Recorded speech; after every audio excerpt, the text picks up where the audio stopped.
Hello and good afternoon, ladies and gentlemen, and thank you for joining us here in the VOICEBOX tent. My name is Harriet Bainham-Williams, and I'm the Director of the Performing Arts at All Saints Academy. Thank you for joining us today at the Cheltenham Literature Festivals. You're here for a really, really exciting event and a one-off podcast recording. We are here with the Cheltenham Education Partnership, which is a partnership that is made up of secondary schools in Cheltenham. We work together to do really exciting and once-in-a-lifetime opportunities to really bring out the best of our young learners' learning experiences in the community. We have a student-led podcast. We are the biggest student-led podcast in Cheltenham, and we ordinarily would record in the All Saints Academy recording suite. And every term we have a wide variety of exciting and inspirational guests that our students bear all and invite in to spill the tea. There are no limits. The students ask what they want to ask. They're brave, they're bold, and they really go in with the questions that actually us adults only dream of asking, which is really inspirational. So today's a really special one because we do have a very special young lady with us. She is here at the Cheltenham Literature Festivals to promote her new book, The Opposite of Butterfly Hunting. I've had the privilege of having a sneak peek at the first few chapters, and it is a beautiful book. It's very raw. It's the brutality of the reality in it. It's absolutely exciting and enticing. So if you can, grab yourself a copy at the end. Oh, beautiful modelling there. Absolutely fantastic. They are on sale for £20, and there will be an opportunity to get it signed by Evanna at the end. Today is going to be split into 3 parts this hour. First off, we're going to get the students on stage to record our podcast interview. Then there's, on your desk, if you have a look, there is a little butterfly. I love that these are being done already. Absolutely outstanding show. We invite you to sort of draw whatever you feel like on these butterflies. You might want to draw something that you feel throughout the interview. You might want to write down some inspirational words, or you might want to write down a message that is deep and meaningful for you. They're going to go onto the display, and then they are going to be given to Evanna at the end. So we do ask that once the podcast interview is finished, whilst the book signing is going on and whilst the mingling is going on after, please get involved. It is a podcast, so we do ask that whilst they are asking the questions, you stay as quiet as you can. But please respond. If you want to clap, clap. If you want to laugh, please laugh, okay? And do get involved. At the end of our podcast, there's something very special. Our lovely host for today, Mr. Owen Chesney, will say something like, join us all next week or next time and tune in for when we spill the tea. What we normally do is get our interviewers and our guests to sort of do a really cheesy spill the tea. But today, because there's so many of us, we're going to get all of you to get involved as well. So right at the end of the interview, Owen's going to sort of introduce us next time, and we're going to get you guys to spill the tea. In fact, we'll practice now, just very quickly. So Owen's going to say, thanks for listening, and we can't wait for next time. Well, as usual, we promise to, and then I need all of you guys to really enthusiastically go, spill the tea. Okay, so we're going to try it now, okay?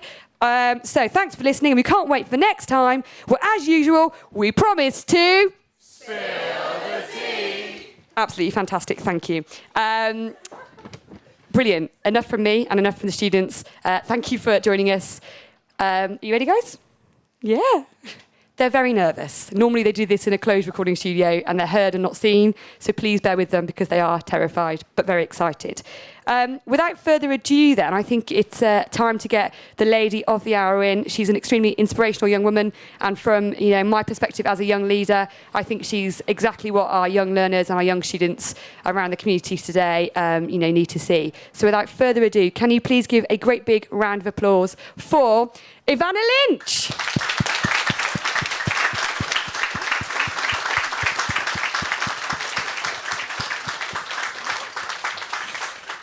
Thank you. Hello.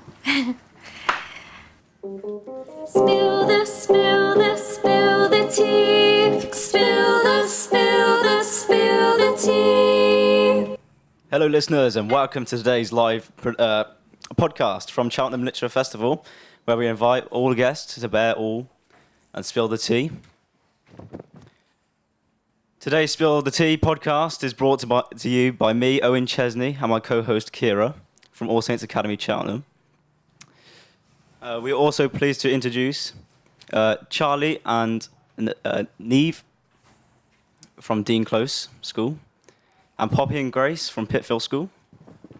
Joining us today, we have somewhat of a legend in the film world who has a real passion for animal rights. Oh God, saving our planet and inspiring young people. Today we're really excited to get the chance to catch up with the most loved Harry Potter star, Evanna Lynch, who joins us today in the Cheltenham Literature Festival today to talk about the things life and tell us about how her new book, The Opposite of Beauty Hunting. Evanna, welcome to Cheltenham and thank you for joining us on the VOICEBOX stage today. Thanks for having me. I'm excited to chat. First up, Evanna, you are here at the Cheltenham Literature Festival promoting your new book. What led you to write it and what's the inspiration behind it?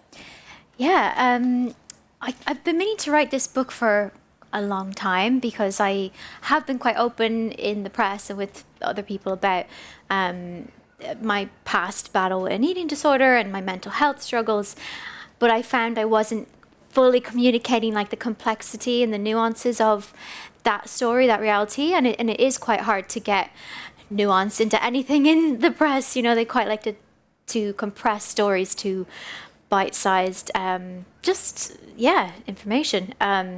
So yeah, I wanted to get my story out there in my own words and to shed light on something which is, you know, a non-linear journey, something which takes years of work, and then lockdown came along and I had all this time to do it, so I finally sat down and did it. Yeah. In the acting world, people want to find people who stand out from others. And have there been any points where you felt a pressure not to be yourself? Yeah, definitely. It's hard not to feel that pressure, not just in the acting world, just, you know, we're always looking to be accepted, aren't we, to find belonging. But definitely, I think probably for a few years in my early 20s, post Harry Potter, there was this pressure to get, you know, more work and more success. And like I got that role in Harry Potter because I was the weird girl, the odd one out. And then anyone will know this, any young person who feels like they don't fit in, who feels they're too alternative, you start to question, oh, what do I have to do? What do I have to change about myself to be accepted? But anytime I've tried to do that, anytime I've tried to sort of mute the more alternative parts of myself, it doesn't work. It doesn't work out. And I find that people like when you fully express yourself because it gives them permission. I mean, even, you know, the character of Luna Lovegood, she kind of gave that to me of her self-acceptance, and her creativity made me be like, oh, I have that weirdness too, and I like what she's doing, so I want to embrace it. So yeah, I've definitely fallen into that trap of trying to be more normal, but as I say, it hasn't worked out, so I'm trying to do the other thing now. Yeah, thank you. You mentioned earlier, and I've read that you've battled an eating disorder. How did you mentally overcome such a significant obstacle in your life? That is a huge question, and that's why I wrote the book. So I might take the easy answer and be like, sorry, it's in the book. I can't really explain it. I can't really dilute it into an answer. But if I was to try, I would say, and this is the theme of the book, it's about choosing creativity over perfectionism. And I really think they're energies that are kind of antithetical to each other. You can't live a creative life and keep trying to pursue perfection or trying to prove your self-worth. So creativity and, you know, pursuing dreams, that really tempted me out of that darkness and was very healing. And but I'm still always having to discipline myself to keep choosing that more unpredictable path. So, but the rest is in the book. Yeah. What do you think have been the challenges for teenagers during the pandemic and lockdown? How do you think it's impacted them, and what would you like to be done about this? Ooh, gosh, challenges for teenagers. I suppose the lack of, but for everyone, not just teenagers, lack of social contact, because we can get too much in our own heads, can't we? And I think, especially social media, if you're just living online, it just makes you too cerebral. It makes you too obsessive. And I found that when I was going through the pandemic, because I was writing a book as well. So it was like I was having a big, long internal conversation, and I got very paranoid. And then you'd go out and meet people and be like, oh, it's not a big deal, you know, like having conversations, letting people in, letting them affect you, is huge, and you need that. What was the second part of your question? Sorry. What would you like to be done about this? How do you think it's impacted them? To kind of combat what happened during the pandemic, do you mean? Yeah. I don't know. I'm sort of hesitant to answer this question because we do still have to be vigilant, and I don't know. I suppose more events like this and what your teacher, what Harriet's doing of like getting you to come out and make eye contact with people and like put yourself in positions that are scary and challenging, but that you grow from, you know? I think we need to be, like teenagers need to be putting themselves out there and have a role in society, because that's what I found as a teenager, that there was this sense of you don't have anything to contribute until you're an adult, until you've studied and worked on yourself. But I didn't find that to be true. I find you learn the best by putting yourself in these challenging experiences. So yeah, more festivals, I suppose. So to date, what is the best or most memorable moment in your acting career so far, and why? I mean, a big one was getting the role of Luna Lovegood, because I was just standing outside my local shop and I'd just come home from school, and I was thinking one minute like, oh right, okay, I'm going to be in a Harry Potter film, but also thinking, oh, I've got a lot of homework this evening. So it was a strange clash of worlds and a big moment. But I think like artistically, professionally, I had a crazy moment. I was doing a play in New York, and actors kind of live for those moments when things go wrong, and you have to think on your feet, and it's very much alive, like it's in the moment. And especially when you're doing theatre, when you've done like 60 shows, it's hard to keep it fresh and alive.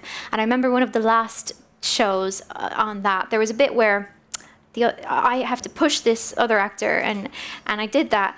And normally we just push, but this time I fell back and I like cracked my head on this very hard floor, and I wasn't sure if I was concussed or not. I was like, ugh. And he looked at me like, are we gonna continue? And I spent the whole show being like, I might die after this show. This might be my final performance. Not knowing if I was, okay. But it made it so electric and so alive. Like the stakes were very high, and you know, that's not healthy. I'm not gonna try and crack my skull open for every performance to reach that truth. But it was exciting, and it, you do look for those, even if it's not something so dramatic as that, you look for the little things that keep it really alive and keep it in the present moment. Yeah, so that was fun. So you describe yourself as an activist, so what does that mean to you? Do you know, I've been thinking about that label a lot, because I did call myself that, but I almost feel like I shouldn't call myself that, because some people are activists full time, and I so respect their work and how much they sacrifice. Like, I'm connected with a lot of animal activists, and that is, they sacrifice, you know, their mental health, a lot of things. So I suppose I would see it as somebody who is hopeful enough to want to change the world, to see the things that are wrong with it, and to say, I can contribute to that and I can make it better. So that would be my definition. But I actually think I'm more of a little term that we talk about on I have an animal rights podcast. We call it attractivism. So I would say I'm an attractivist. So rather than kind of telling people, here's all the things that are wrong and this is what you should do, I try and tempt people into it, like by making something. So say, for example, one of my causes is veganism and animal rights.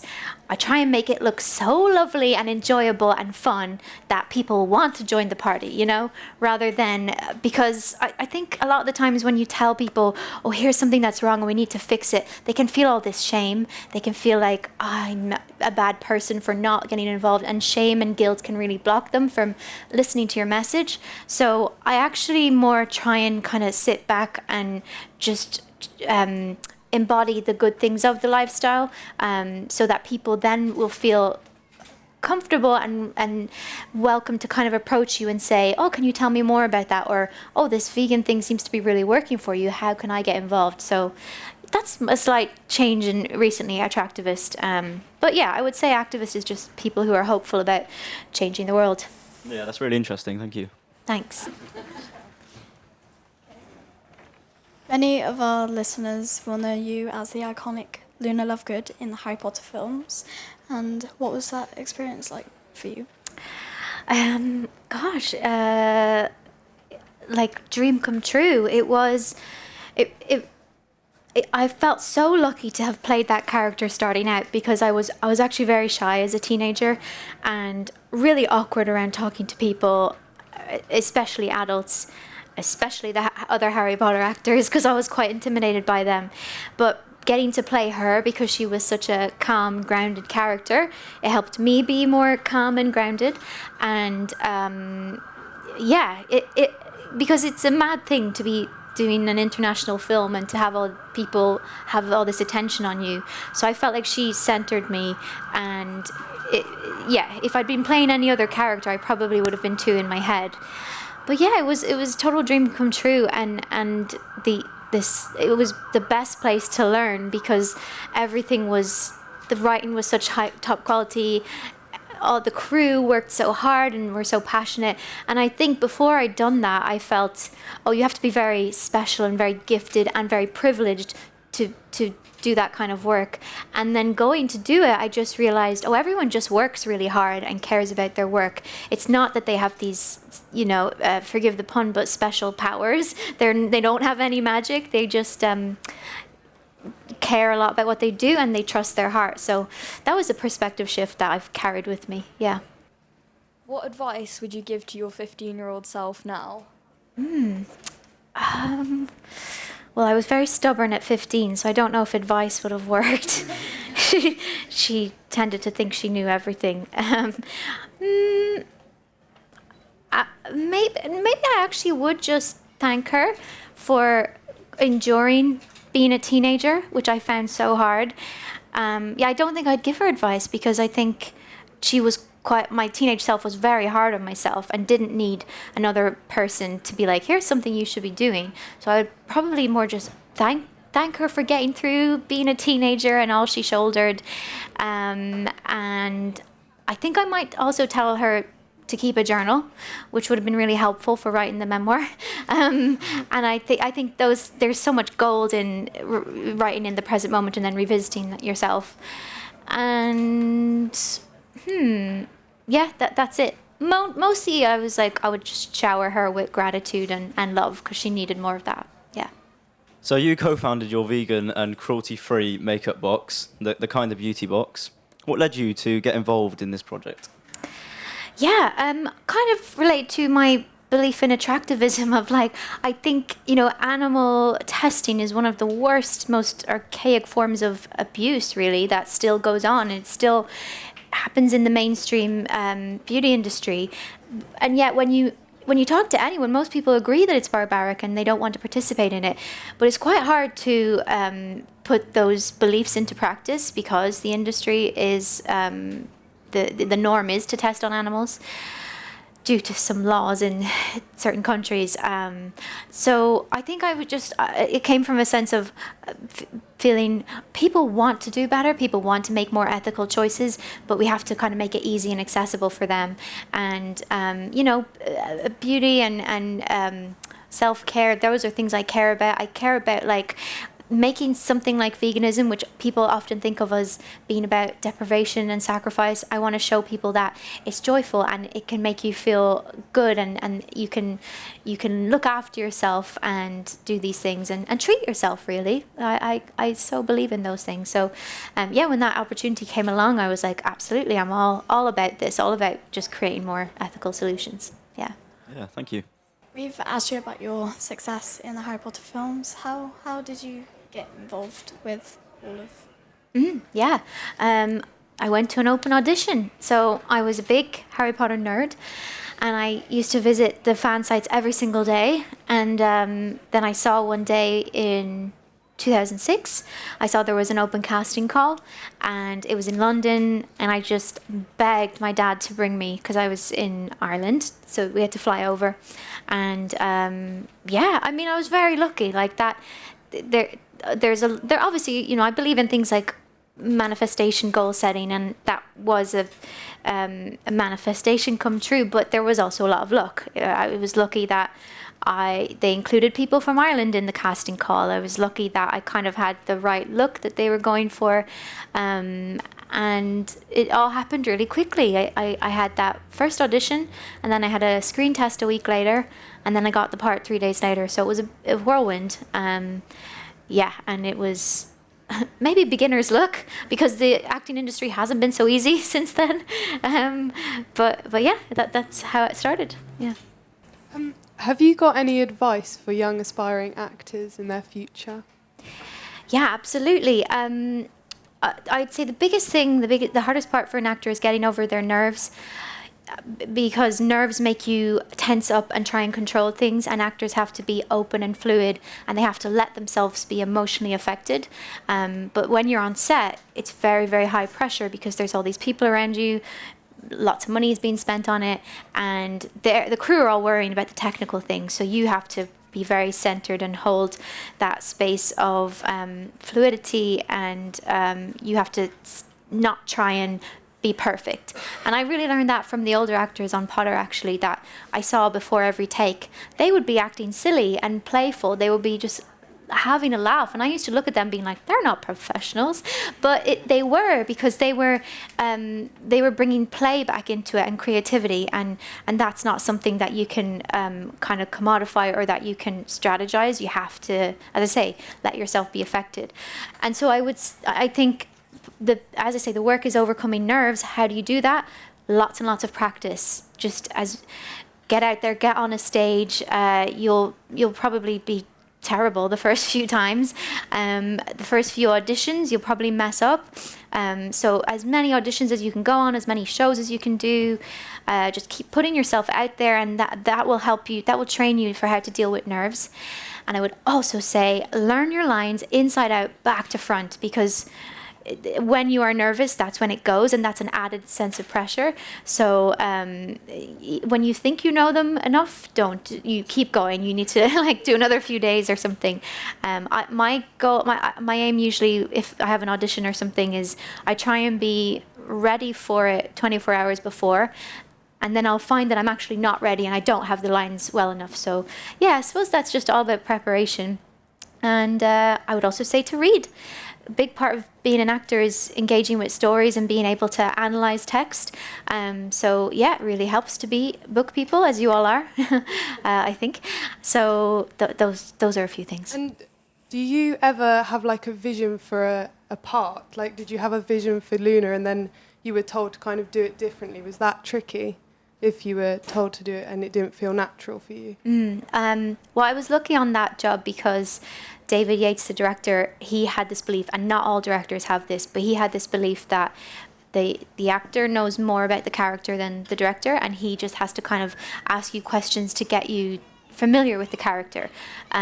Some directors will try and impose their view, and I just don't think it works. I don't think it's respecting the artist, respecting that they have something to bring to it, because it's yes, part the character, but it's your body, it's your voice, it's all your past experiences. So I was very lucky with that, in that he just trusted me, and if I ever wasn't getting it, he would just ask me questions until I realized something about her. But there have been situations where they haven't agreed and didn't go well. It was too many cooks. Too many opinions. People trying to influence the character. So it's important to have a good bond with the director and to communicate. Yeah. Yeah. Now, we wouldn't really be spilling the tea properly if we weren't to ask a few guilty questions. So at the end, we're going to find out stuff that our listeners really want to know. At the end of our podcast, we're going to ask the final hashtag, #thirsty3 questions, to find out all the juicy things our listeners and our guests haven't been sent. Through the final questions, so now is your chance to really get to know them. First up in our hashtag #thirsty3 questions, what is the most outrageous thing that you've done in your life so far? I know the answer to that.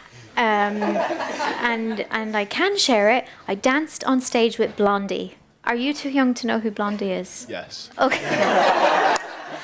So Debbie Harry from this amazing rock band, I went to this crazy Halloween party where she was playing, and it was like a small audience of like 200, and I'd had, and again, this might be too young to be sharing, but I had enough alcohol to be like, wouldn't it be cool to get on stage with Blondie, and not enough to make a spectacle of myself. And so me and my friend just got up, and like, she could have been awful. She could have kicked us off and been like, how dare you, the nerve to think you can get up and dance here. But she was really, really nice. And then everyone was like, well, I want to dance on stage with Blondie too. So everyone started getting up, and it got a bit out of control. But no regrets. It was a great moment. Yeah. Looking back on your life, if you are to thank one person, whether you know them or not, that is at the centre of everything that you've done, and that is your ultimate inspiration, who is that and why? Wow. Oh, God, that's like an end-of-life question, isn't it? Where you get to heaven and think back. I will say I'm pretty good at expressing gratitude to the people in my life. Like, gratitude is such an important practice for me. So I do regularly thank people. Probably should say it more to my mum, though, because she just gave everything to me and my siblings, and I think she finds it hard to look after herself. I think she's one of those people who does just give too much, and we also we're alike in a lot of ways that we often butt heads, and so sometimes that can overcome, the feeling of gratitude. So, yeah, I should say it to my mom more. Yeah.